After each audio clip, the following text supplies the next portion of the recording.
भारताचे आधारस्तंभ म्हणजेच आजकालचा तरुण वर्ग विद्यार्थी.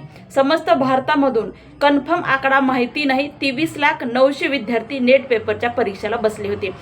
नेट पेपरचा ते पेपर फुटल्यामुळे 23,900,000 विद्यार्थ्यांचं नुकसान झालेलं आहे आणि यामधूनच 3 विद्यार्थ्यांनी आत्महत्या केलेली आहे.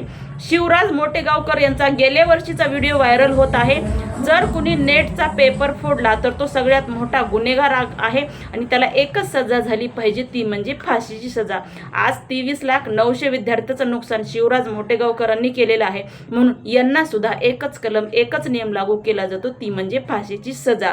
या लातूर शहराचे जे आमदार आहेत, खासदार आहेत, पालकमंत्री आहेत, त्यांनी तर सध्या मूग घेऊन गप्पच आहेत, परंतु या लातूर शहराचे जे आमदार आहेत ते तरी आता या शिवराज मोटेगाव प्रकरणावर काही बोलणार आहेत का?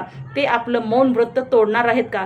कारण आतापर्यंत एवढ्या प्रकरणामध्ये एवढ्या विद्यार्थ्याचं नुकसान झालं, परंतु लातूर शहरामधले जे शिवराज मोटेगावकर आहेत यांच्या बाबतीत या लातूर शहराचे अमित भैया देशमुख यांनी एक सुद्धा शब्द बोललेला नाही. ते बोलतील का नाही माहिती नाही, परंतु सध्या तरी त्यांनी मौन धारण केलेलं आहे.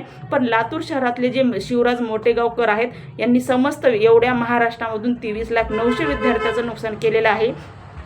त्यांचे जे क्लासेस आहेत ते सील नाही तर तात्काळ म्हणजेच कायमचे बंद झाले पाहिजेत आणि लातूर शहरामधूनच नव्हे तर समस्त महाराष्ट्रामध्ये जे वैयक्तिक क्लास आहेत ते कायमचे सरकारनं बंद केले पाहिजेत. वैयक्तिक क्लासेसवर सरकारने बंदी आणली पाहिजे आणि जे शासन मान्य क्लास आहेत ते शासन मान्यच क्लासाला फक्त परवानगी द्यावी आणि शासन मान्य क्लासेस फक्त चालू ठेवण्यात यावे, जेणेकरून मुलांचं नुकसान होणार नाही, मुलांना आपला जीव गमवणार नाही.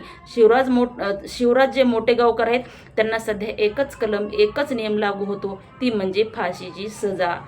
जय हिंद, जय महाराष्ट्र.